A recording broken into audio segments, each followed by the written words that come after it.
Good morning, everyone, and welcome to Think Future. My name is Chris Kalaboukis, and once again, we're coming at you live from deep in the heart of Silicon Valley, California. We're talking innovation, startups, the future, not necessarily those, and not necessarily in that order. If you're watching on YouTube, smack that subscribe button and hit that bell so you can be notified when a new show comes online. And if you're listening on our favorite podcast service, please subscribe and please drop a note on Apple Podcasts. I greatly, greatly appreciate it. Now, I'm sure many of you have gone on rideshare services, right? You've probably used Uber or Lyft or any one of those rideshare services that might be popular in your town. And I don't know if you've noticed this, but I've noticed this, is that most of the time when I take a rideshare as opposed to a cab, it's a very different type of experience because the person who is doing the rideshare seems to be, in some cases they're pretty quiet, but in some cases they're actually pretty vocal about the reason why they're doing it. And we have these great conversations. I've had fantastic conversations with rideshare drivers. And I found from a number of them that a lot of them don't even really do it for the money. Most of them do it for the money, but it also has a fringe benefit of allowing them to meet with all sorts of different kinds of people from all sorts of different walks of life. And I thought to myself, wasn't that great? Isn't that great that somebody can actually do that as part of their job? Meet all sorts of different people randomly?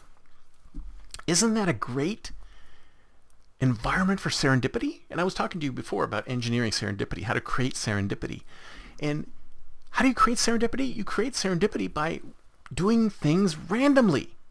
If you think about it, being a rideshare driver is actually encouraging and engineering serendipity because you have no idea who's going to step into your car. It could be somebody super interesting. It could be somebody super boring. You might have a conversation that triggers a whole raft of new ideas, or you may have no conversation at all. So that's what I'm saying, is that a lot of people do this so they can have that bit of conversation in addition to the money that they make, and they can create all sorts of new things. I had a guy who was an engineer who was ready to hang it up and become an engineer at Google, and he said, I've had so many great ideas with that came out of the conversations that I've had in this rideshare. I thought it'd be great. So maybe you don't want to become a rideshare driver. Maybe you don't want to do that in your spare time. But that is one option to be able to trigger serendipitous encounters. So if you think about it, what we're trying to do is build random encounters with individuals. And there are some sites that do this. I mean, there's a place called Lunch Club, which I believe does this kind of random matching, although they do some determination, some criteria using to figure out who to talk to.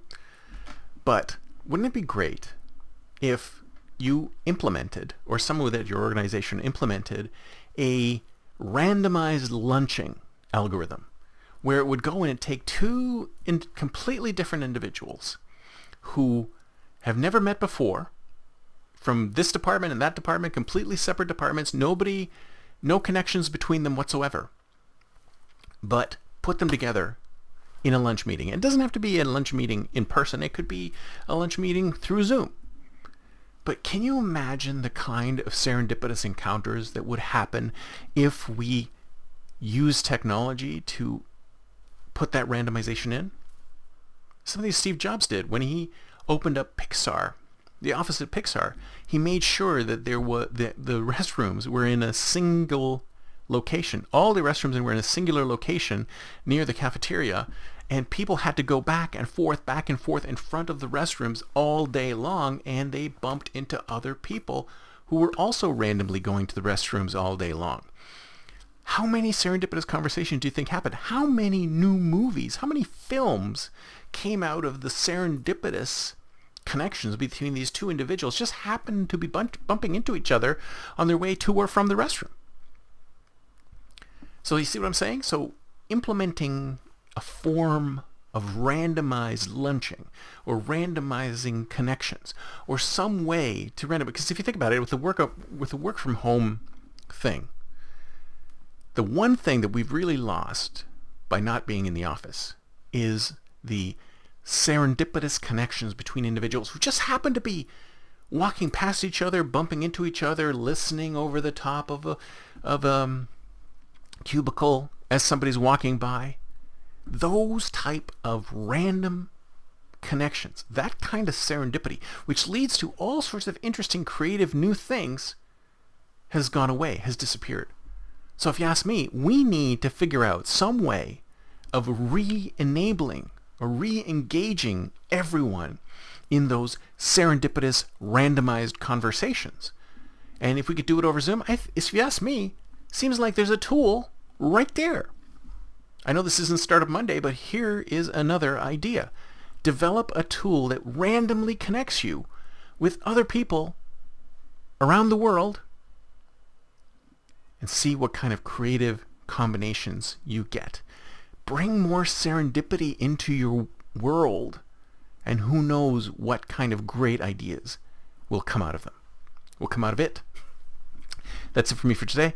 See you next time, and until then, don't forget to think future.